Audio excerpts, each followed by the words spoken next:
The rain had stopped by dawn, leaving the asphalt slick and mirror-like, reflecting the bruised colors of the sky. The Lantern Diner sat quiet now, cordoned off by yellow tape that flapped weakly in the morning wind. The smell of wet earth and cold coffee lingered in the air. Cole stood by his car, watching as two officers loaded Ricky into the back of a cruiser. The man's expression had changed overnight, no longer smug, just hollow, eyes darting nervously as if he finally realized this wasn't the kind of trouble you could talk your way out of. But Cole wasn't watching him. He was watching Lena. She sat on the diner's front step wrapped in a deputy's jacket, her hair damp, her hands trembling around a paper cup of tea she hadn't touched. She looked like someone who hadn't just survived something, but had lost something she'd never get back. He approached quietly, the gravel crunching under his boots.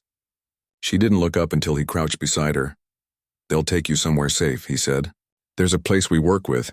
People who know what this kind of thing does to someone." Lena nodded faintly, her voice barely above a whisper.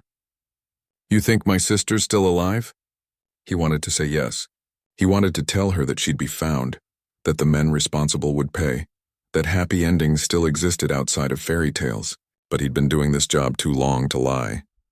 "I don't know," he said, "but I'm going to find her."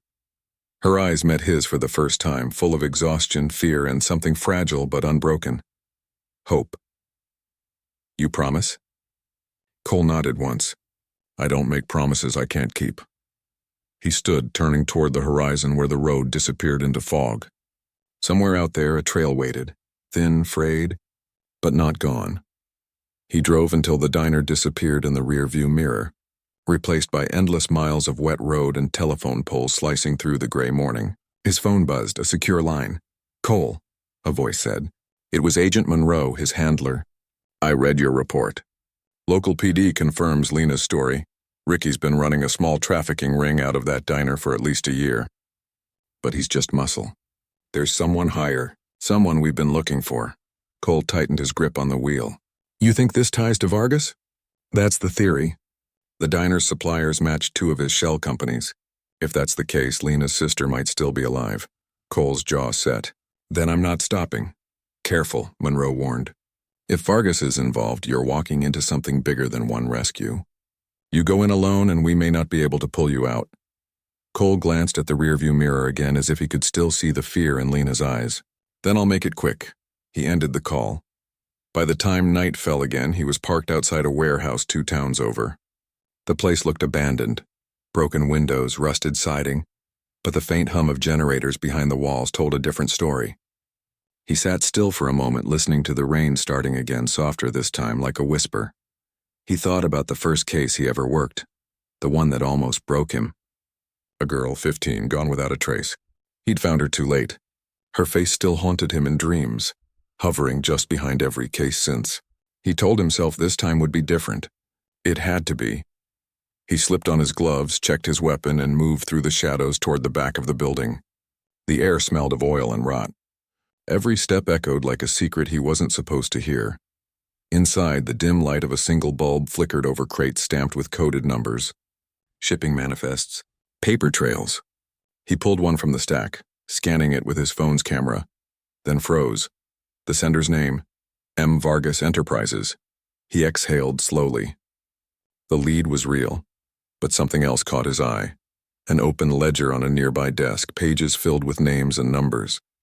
And there, scrawled at the bottom of one page, was a name that made his blood run cold. Lena Ward. Underneath it, another line. Transferred. Pending delivery. And below that, destination. Portside storage. Unit 12. He didn't waste a second. The rain was coming down harder now, hammering the windshield as he sped through empty streets. The town blurred past in streaks of light and shadow. His radio crackled once, Monroe's voice cutting through static. "Cole, backup's 15 minutes out. Do not engage alone." He didn't answer.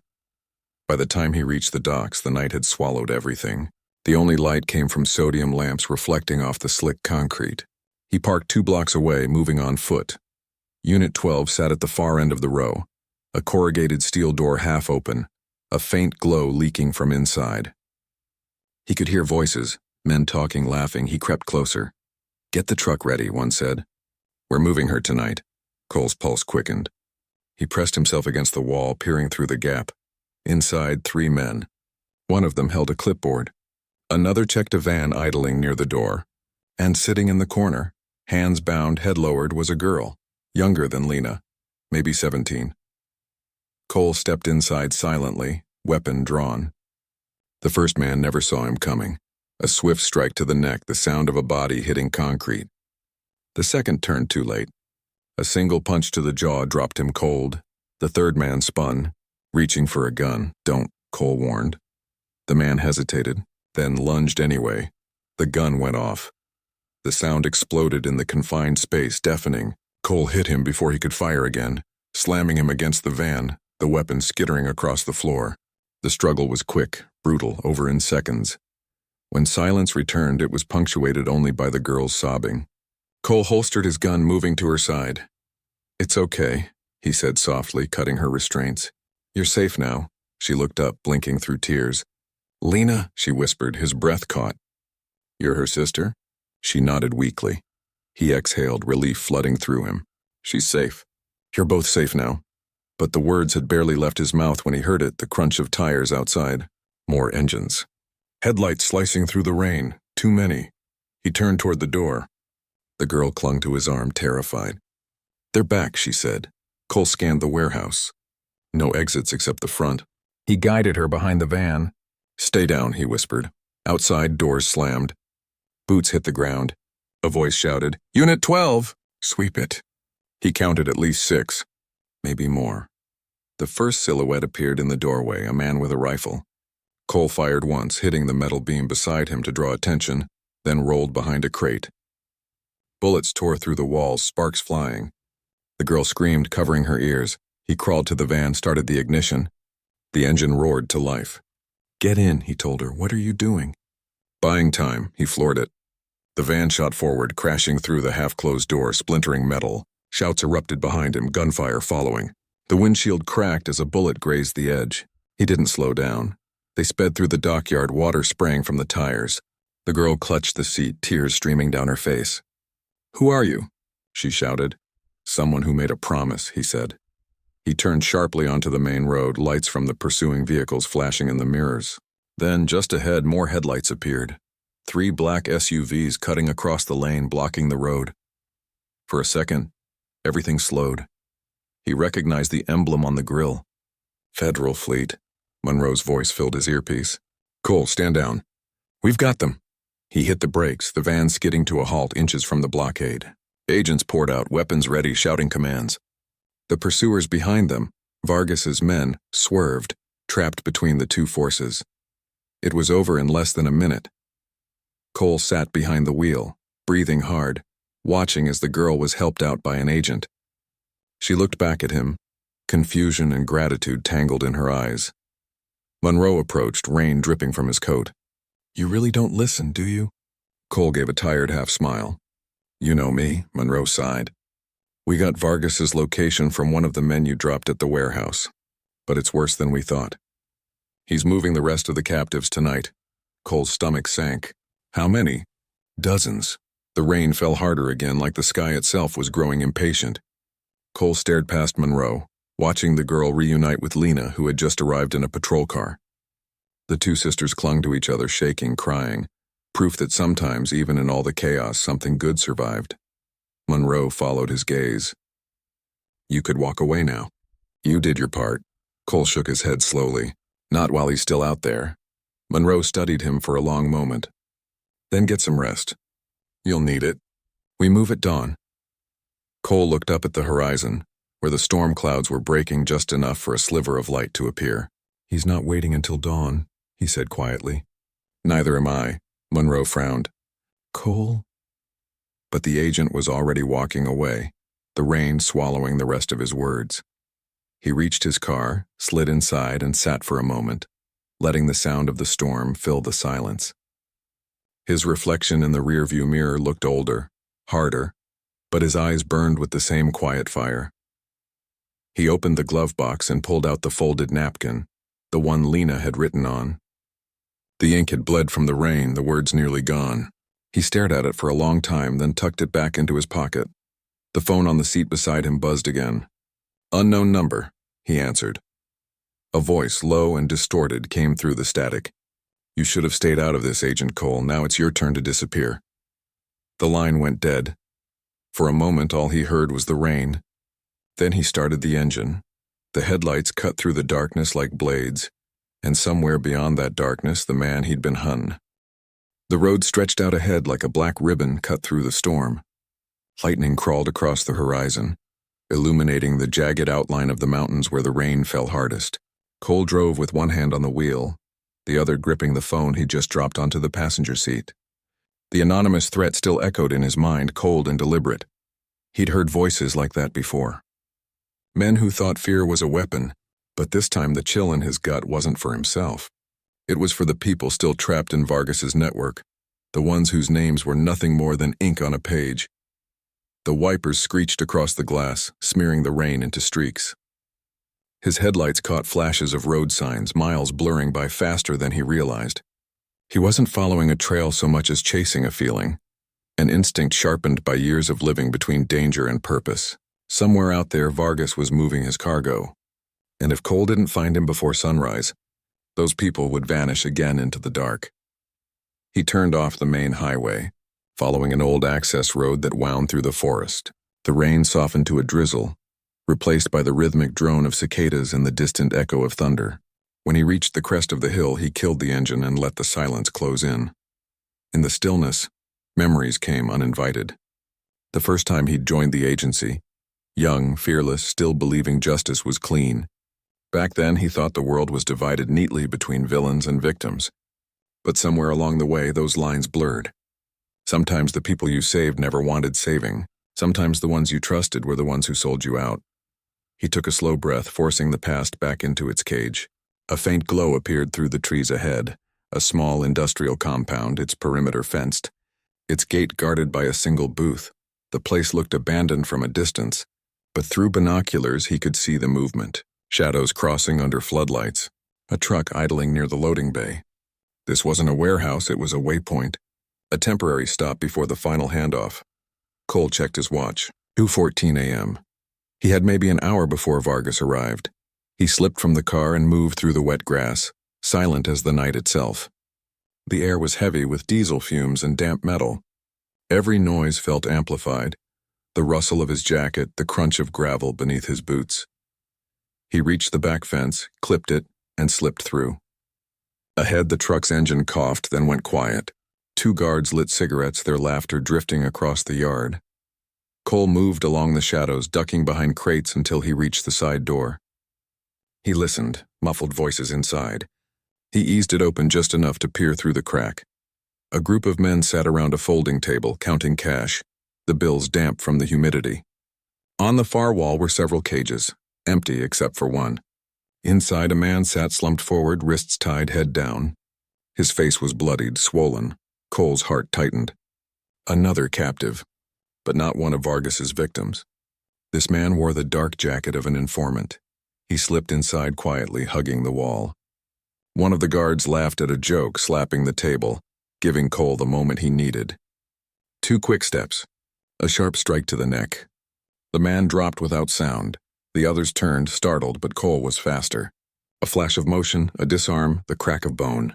Within seconds, the room was still again. He cut the captive loose. The man gasped for air, looking up through swollen eyes. "You shouldn't have come," he rasped. Cole frowned. "You know who I am?" The man nodded weakly. "They were expecting you." That one sentence hung in the air like a blade. Cole's mind raced. The phone call, the ease of finding this place, the timing. None of it had been coincidence. He crouched closer. "Where's Vargas?" The informant coughed, spitting blood. "Not here. He's gone." This was a setup. They wanted to draw you out. A sound from outside, engines revving, lights cutting through the cracks in the door. Cole swore under his breath. He grabbed the man by the arm. "Can you walk?" The informant nodded, barely. Cole helped him up, guiding him toward the back. But before they reached the exit, the main doors exploded inward. The flashbang blinded him for half a second, long enough for gunfire to erupt. Bullets tore through the air, shattering glass, splintering wood. Cole dragged the man behind a steel container, returning fire in short, precise bursts. The muzzle flashes outside lit up silhouettes. 5, maybe 6 attackers. He counted the shots between reloads, analyzing patterns, positions. Whoever they weren't local thugs. These men moved like professionals. The informant clutched his side, bleeding through his shirt. He knew you'd come, he gasped. Said you'd never stop until you saw it for yourself. See what? Cole demanded. The man's voice broke. Who he really works for. A grenade clattered near the door. Cole yanked the man to the ground as it went off, the blast knocking dust and debris from the ceiling. He scanned the exit. Blocked. The only way out was up. A steel staircase led to a service hatch near the roof. He half-carried the man up, every muscle screaming. Below, the shooters advanced methodically, their voices calm, confident. He shoved open the hatch and climbed onto the rain-slick roof, pulling the man after him. The air was cold, sharp, heavy with the smell of smoke. In the distance, he saw a dark SUV turning onto the access road, its headlights off. He recognized that silhouette. Vargas. Cole's pulse thundered. He reached for his comm. Monroe, it's a trap, Vargas knew, static. Tow signal. The wounded informant coughed again, gripping Cole's sleeve. He's not just running cargo. He's buying protection. Inside your agency. Cole froze. What did you say? He's got someone on the inside. They feed him your moves before you make them. That's how he stayed ahead. A chill ran through Cole's spine. Every close call. Every dead lead. Every ambush. All of it. Designed, predicted, orchestrated. Who? He demanded. The man tried to speak, but his breath hitched.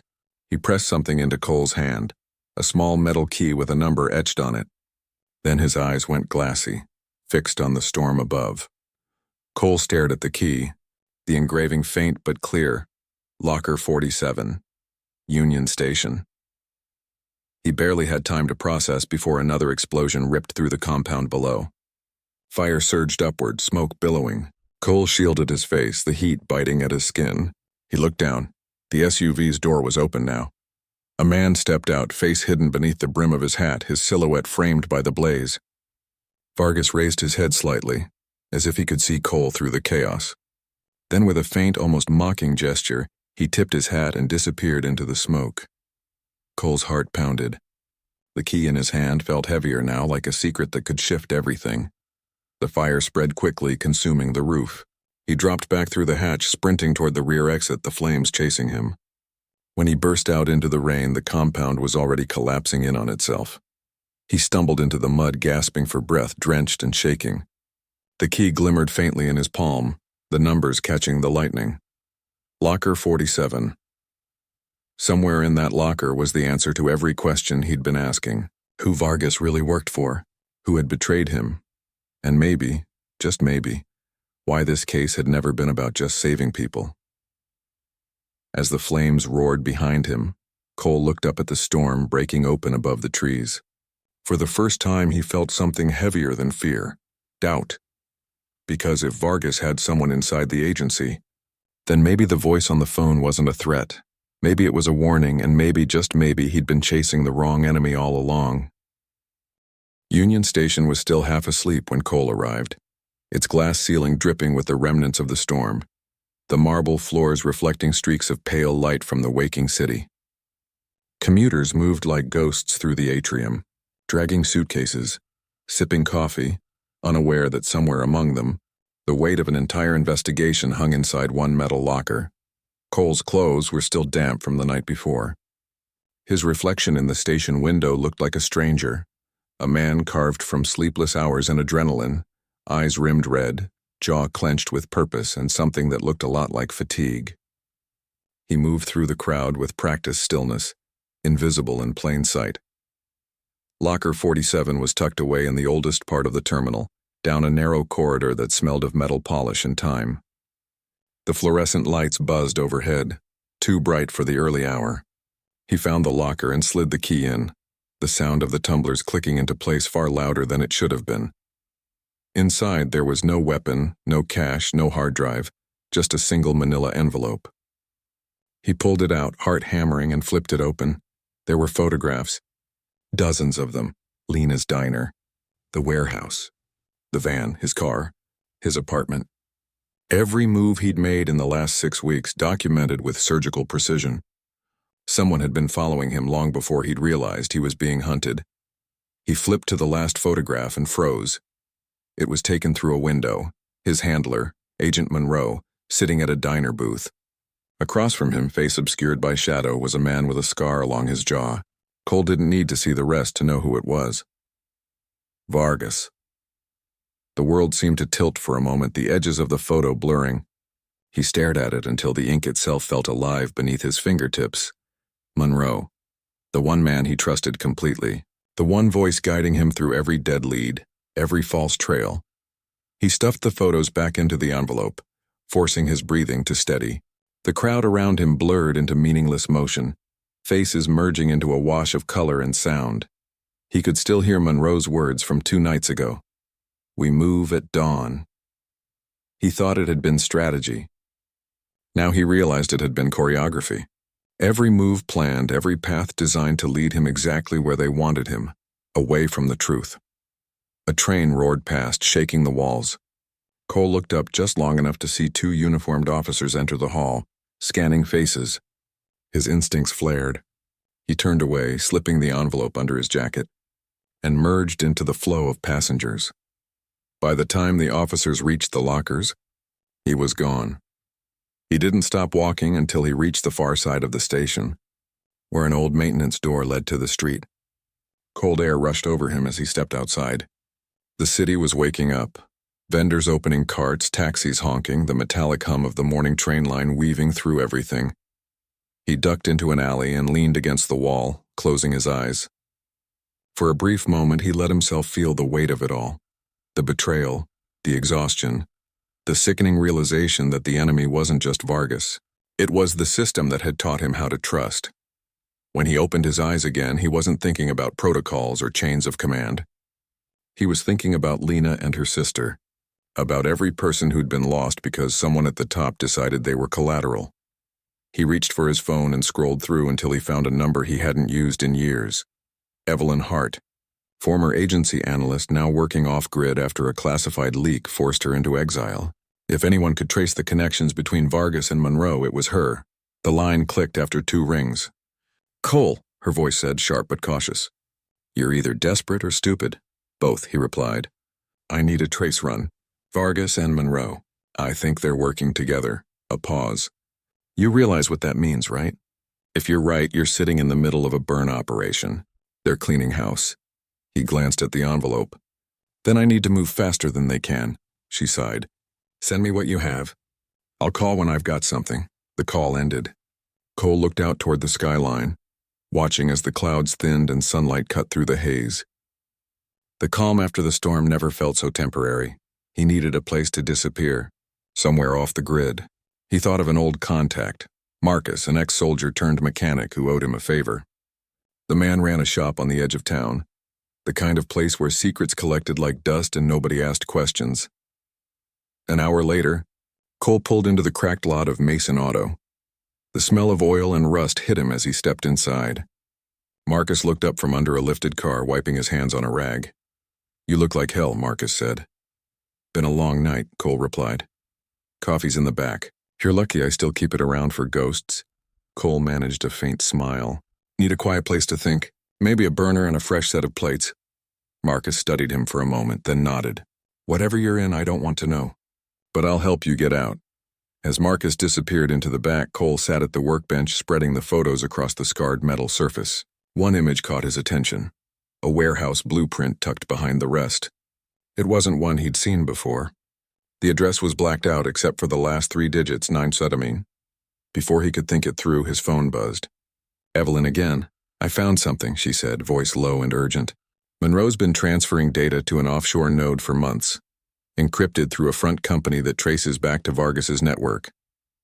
"But that's not the part you should worry about," Cole frowned. "Then what is?"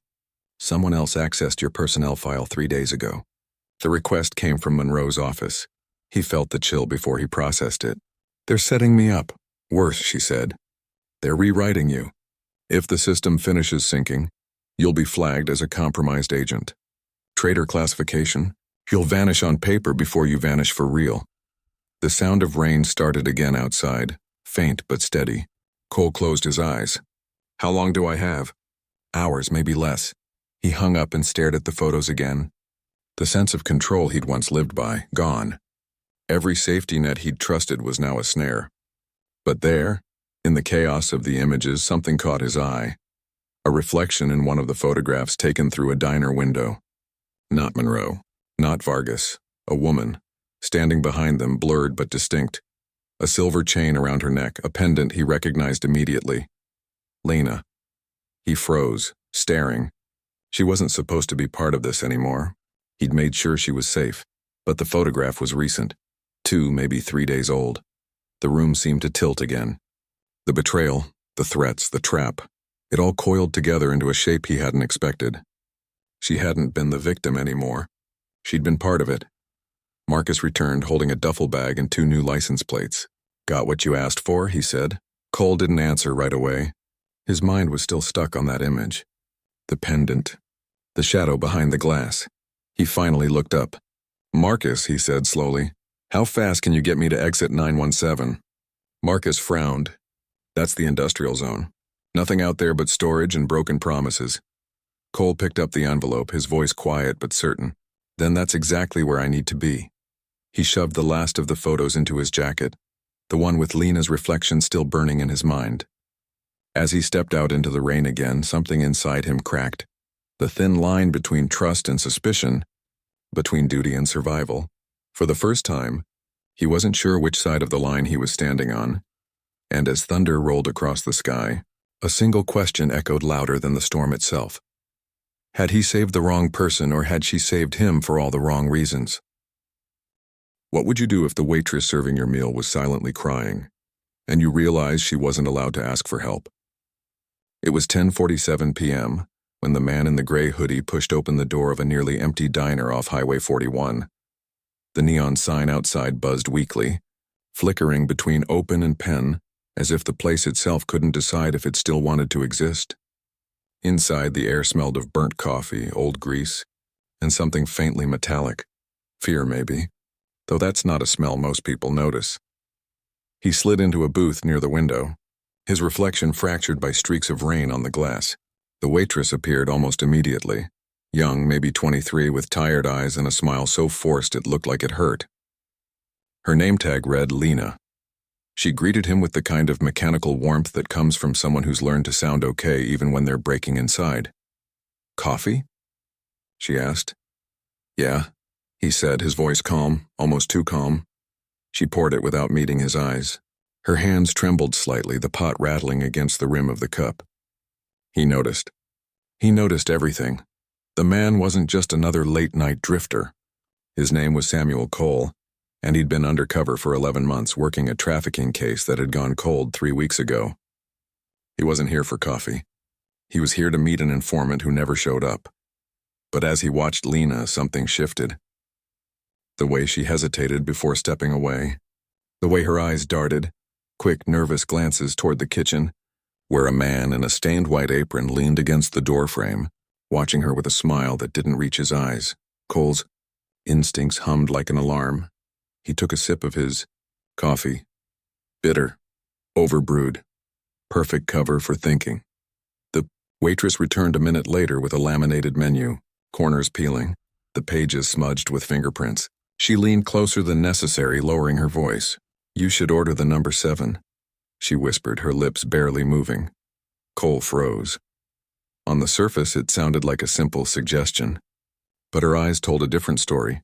Pleading, terrified, and glistening with tears she was trying to hide. Then she straightened up quickly, plastering on that same empty smile. I'll give you a minute to decide, she said aloud, her tone bright, performative, too rehearsed. He nodded, pretending to scan the menu as she hurried away. The kitchen door swung open briefly, and he caught a glimpse of the man inside. Tattooed forearms, heavy boots, something glinting at his hip. Cole's pulse slowed, deliberately. Years of training teaching him to stay still when every instinct screamed to move. He set the menu down, eyes flicking to the specials board on the wall. No number 7 existed. He waited, watched. When Lena returned, he smiled faintly. I'll take the number 7, he said, his tone casual, even bored. She blinked once. Relief flashed in her eyes so briefly it could have been imagined. Then she nodded, voice trembling just slightly. Coming right up. From the kitchen, the man in the apron, Ricky according to his tag, watched her go. His gaze slid to Cole, heavy and assessing. The room felt smaller suddenly, the fluorescent light buzzing louder than before. Cole looked back evenly, breaking eye contact only long enough to stir his coffee. Minutes passed. The jukebox in the corner played a song no one remembered. A truck rumbled past outside, headlights sweeping through the window, briefly illuminating Lena's reflection as she wiped her eyes near the counter. She carried out his order on a scratched plastic tray. A burger, fries, and a drink. Ordinary. But tucked beneath the burger wrapper was a folded napkin. Cole's heart thudded once. He unfolded it under the table. 5 words written in shaky pen. He has a gun. Please help. He didn't look up right away, just breathed in, slow and steady, pretending to inspect his fries. The kitchen door swung again. Ricky emerged, wiping his hands on a towel, watching them both. Cole leaned back, masking the adrenaline spike with a lazy smirk. Hey, he called out. You the cook? Ricky grunted. Yeah, problem? Cole shook his head. Nah, just wanted to say smells great. I've been driving all day. Hard to find real food out here. The man's suspicion lingered for a moment, then faded just enough for him to retreat to the counter. Cole waited until Ricky disappeared again before standing slowly, heading toward the restroom. Inside, he locked the door, pulled out his phone, and typed a message using an encrypted app only the agency used. Code 91, possible trafficking link. Need eyes on the Lantern Diner. Immediate backup, signal weak. He hit send anyway. When he returned to his booth, Lena was refilling his coffee. Her hands shook harder now, tears threatening to fall. They won't let me leave, she murmured so quietly it was almost a breath. They took my sister. Cole's jaw tightened. He wanted to tell her who he was, that she was safe now, but that wasn't how this worked. Not yet. Instead, he said lightly, mind if I get this to go? Her eyes widened slightly, understanding the hidden meaning. She nodded. Of course. She turned toward the counter, but Ricky stepped in front of her, blocking the way. Where are you going, sweetheart? His voice carried that syrupy threat that made the whole room tilt. You ain't done cleaning table 6. Lena froze. Cole stood slow and deliberate. I'll get it, he said. Can't have my order late, right? Ricky turned toward him, smirk curling. You can wait like everyone else. The diner's neon sign flickered again outside. Pen, open and pen. Cole's phone buzzed once in his pocket.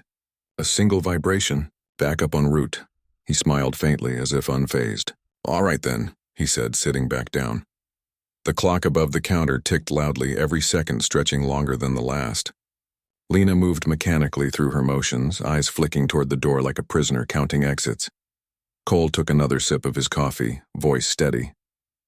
You ever wonder, he said suddenly, loud enough for Ricky to hear, how fast help can get here in a small town like this? Ricky frowned, caught off guard. What? Cole shrugged. Just curious. Some places it's 5 minutes, some less. The lights above flickered. A storm rumbled in the distance. Ricky's smirk faltered, replaced by a shadow of unease. He stepped back toward the kitchen, muttering something under his breath. Cole leaned forward slightly. Lena, he said quietly, when I tell you to, you walk straight out that door. Don't look back, her lip trembled. He won't, Cole said.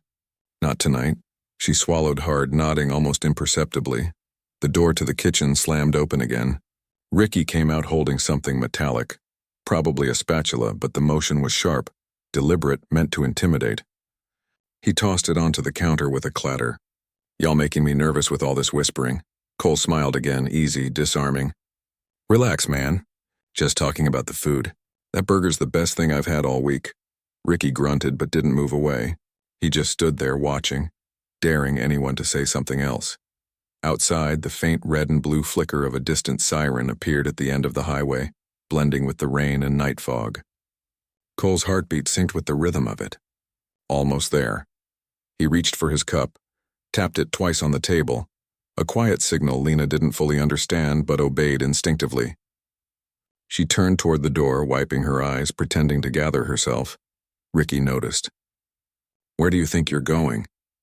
Cole stood. She's got my order to go. You gonna stop her for that too? The man's eyes narrowed. The sirens grew louder now, close enough that even the diner's humming lights couldn't drown them out. Cole took one slow step forward. You should probably get back in the kitchen, friend. Wouldn't want the health inspector seeing that mess back there. Ricky blinked, confusion flickering into fear as flashing lights painted the walls. Then the front door burst open. 2 deputies stepped inside, weapons drawn, voices sharp and commanding. Ricky froze. Lena gasped, backing away as one of the officers ordered him to the ground. Cole stood still, silent, watching the chaos unfold. When the cuffs clicked, he finally exhaled, tension draining from his shoulders. Lena looked at him, tears streaming freely now. "Who are you?" she whispered. He hesitated, then reached into his jacket, flashing a badge so quickly only she saw it. "Someone who heard you," he said quietly. "And someone who's not done yet. Because somewhere out there, a girl was still missing. And the man in the gray hoodie wasn't leaving town until he found her." Outside, thunder rolled over the diner as the rain began to fall harder, washing the neon lights into a blur of red and blue. Inside, the coffee still steamed untouched. But the napkin on the table, the one with Lena's trembling handwriting, was gone. Cole had folded it neatly into his pocket. A reminder. A promise. The case wasn't over. Not even close. And by the time the next order came through that diner, he'd already be chasing the next lead, one that would take him somewhere far darker than a late-night roadside cafe. Somewhere he might not come back from.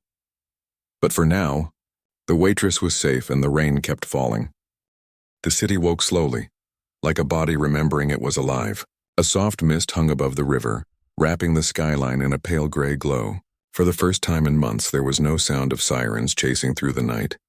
No low hum of pursuit vibrating beneath the noise of ordinary life.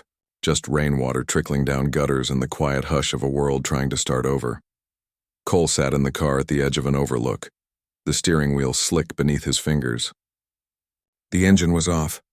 The drive from the industrial zone had blurred into something dreamlike.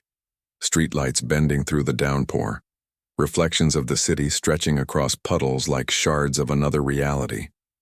The hard drive rested on the passenger seat, wrapped in a piece of cloth. It looked small, harmless, nothing that could hold the weight of everything it carried. He had spent years living in the gray between right and wrong, trained to move through shadows where names and morals dissolved. But now, as the sun began to climb through the fog, a strange calm settled over him. The storm had broken, leaving silence in its wake. And in that silence, truth had begun to breathe again. He opened the door and stepped into the damp morning.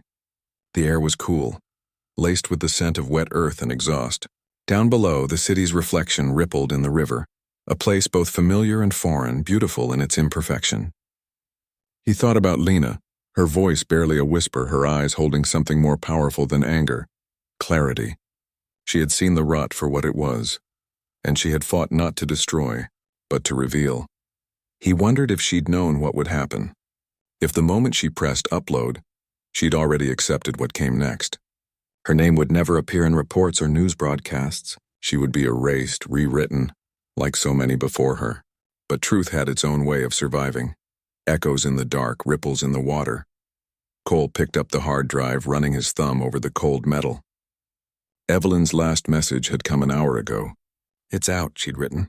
Every file, every name, every ghost. Then silence. No trace of where she was, no way to know who would come for her next.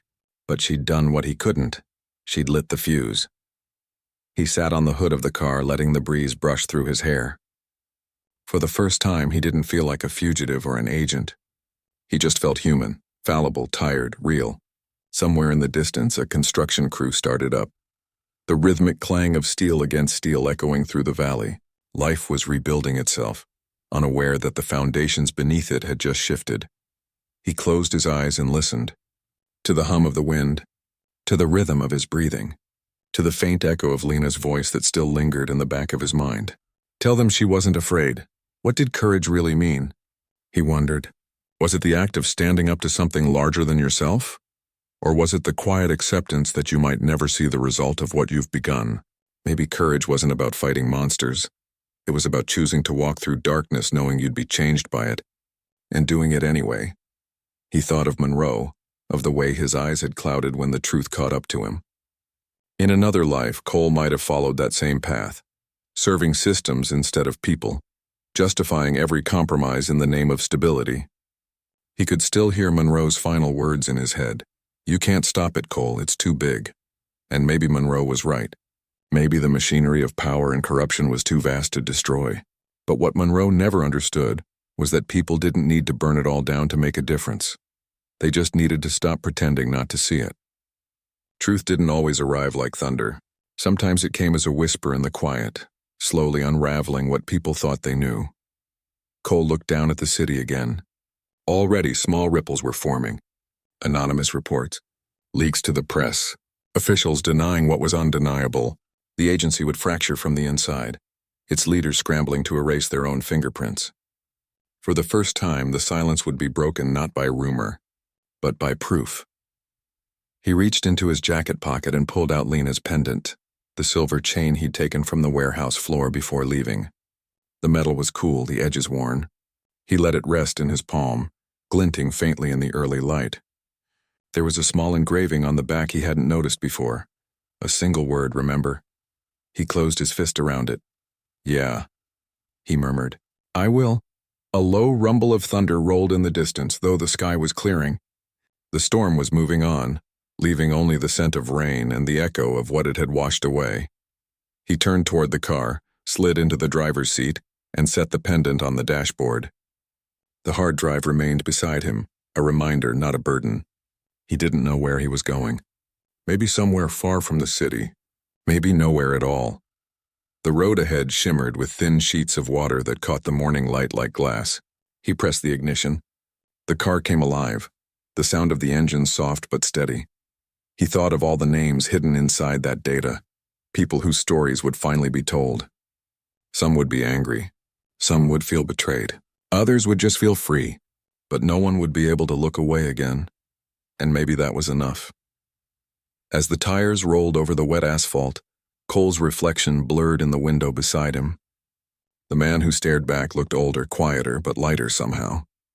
He wasn't chasing ghosts anymore. He was walking with them. The city receded in the rearview mirror, gray towers fading into mist. Ahead, the clouds thinned into streaks of silver and gold. The storm had broken, but it had left something behind. Clarity. A sense that even after the loudest chaos, something gentle always remains. He slowed as he reached a crossroads. For a moment, he just sat there, watching the light flicker between red and green, no cars in sight. His thoughts drifted back to that diner, the smell of coffee, the hum of the neon sign, Lena's trembling hands around a chipped cup. That night had started with a simple act of kindness, a stranger asking another stranger for help. He hadn't known then that her plea would unravel everything he believed in, but maybe that was the point. Every story begins somewhere small, in the quiet moments no one remembers. Every storm begins with a single drop. He pulled forward, merging onto the open road. The horizon stretched wide and endless ahead like an unwritten page. Somewhere behind him the world was shifting. Laws changing, names resurfacing, old wounds reopening in the light. It wasn't redemption. It was reckoning. And in its own way, that was enough. He turned on the radio, not expecting anything but static. Instead, a voice came through, clear, calm, anonymous. A woman reading from an unmarked statement. Words that sounded familiar. The evidence released this morning reveals a network of covert operations spanning over a decade. Victims of manipulation and silence finally have names again. Lena's work. He let the sound wash over him as the city disappeared completely from view. The road curved toward open fields, the rain easing into a fine mist that glowed in the morning light. He didn't smile, but his shoulders loosened. The weight had shifted, not gone, but lighter. The voice on the radio faded into static again, and for a moment, the world was just wind and motion. Cole rolled down the window and let the air in. It smelled of wet grass and ozone, the faint sweetness of something alive. He wondered what Lena would have thought seeing all this unfold. He wondered if she'd have believed it mattered, or if she'd just laugh and say it was never about changing the world, only about making sure the truth didn't die quietly. Maybe that was all anyone could really. Till he drove on until the skyline vanished entirely.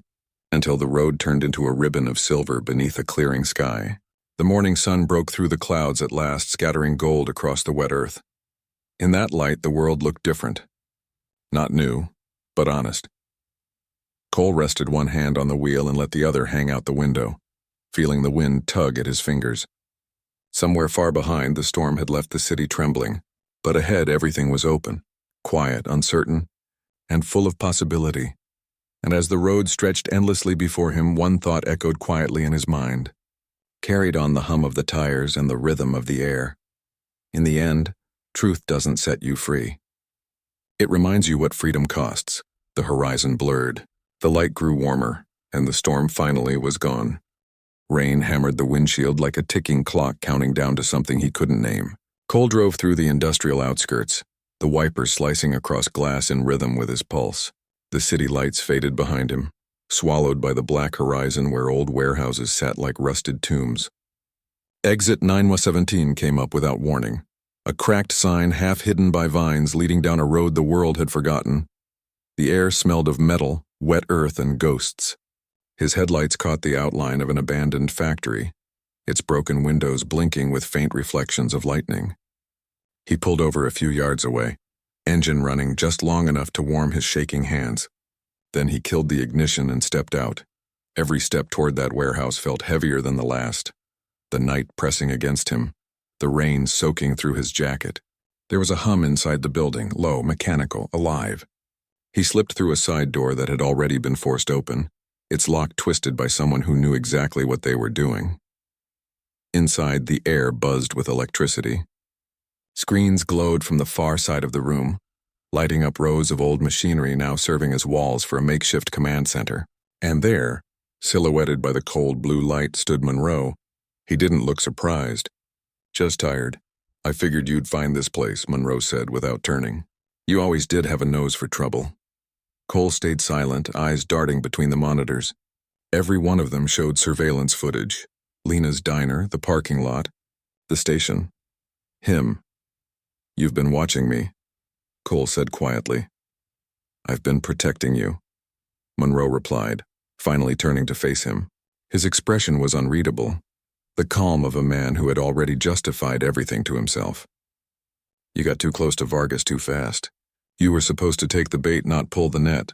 Protecting me." Cole stepped closer. "You set me up. You made me the fall guy while you funneled agency intel to Vargas. You turned everything upside down." Monroe exhaled, almost pitying. "You think this is about betrayal? About money?" "No, Cole, it's about survival. The agency's collapsing in on itself. We're just doing what it trained us to do, adapt. You can't stop what's coming, but you can choose a side." Cole's gaze flicked to a figure moving behind the glass wall on the far side of the room. For a second, he thought the light was playing tricks on him. Then she stepped forward. Lena. Her hair was tied back, her diner uniform replaced with a black tactical jacket. Her eyes, once trembling with fear, were steady now, sharp, unflinching. Cole's chest went cold. "You?" Lena's voice was soft, but it carried through the room like a whisper in a storm. "It wasn't supposed to be this way, Cole." He felt the words sink like knives. "You were working with him the whole time." She shook her head. "Not with him. For the same cause. Vargas wasn't just running guns or trafficking information. He was exposing what your agency buried, what Monroe helped bury. Every operation that ended in silence, every accident tied to people who asked too many questions. Including my sister. The memory of her trembling hands, her tears, the desperation in that diner, it all flashed back. But now it twisted. Not a plea for rescue. A performance to pull him in. Monroe's voice cut through the silence. "Don't listen to her. She's using you. You think Vargas was a hero? He sold data to the highest bidder, destabilized governments, cost thousands of lives. And you?" Cole's voice rose, the storm outside echoing through his words. "You built the system that allowed it. You kept the machine fed. You just changed the label every time the blood got too visible." Monroe's calm cracked for the first time.